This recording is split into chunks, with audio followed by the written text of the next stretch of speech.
periódico, con ayuda de todas las firmas aquí representadas, instituciones aquí representadas, pues queremos eso, hacer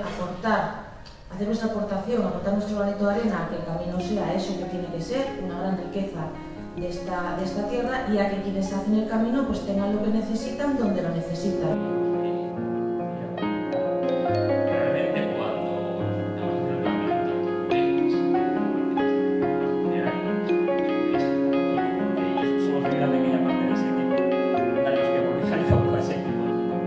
Pues bueno, el proyecto prácticamente, aunque hay muchísimo escrito ya de los distintos caminos a Santiago, planteamos empezar desde cero. Fuimos dos personas los autores, uno es Rubén García, que bueno, lleva mucha experiencia escribiendo sobre los distintos caminos jacobeos,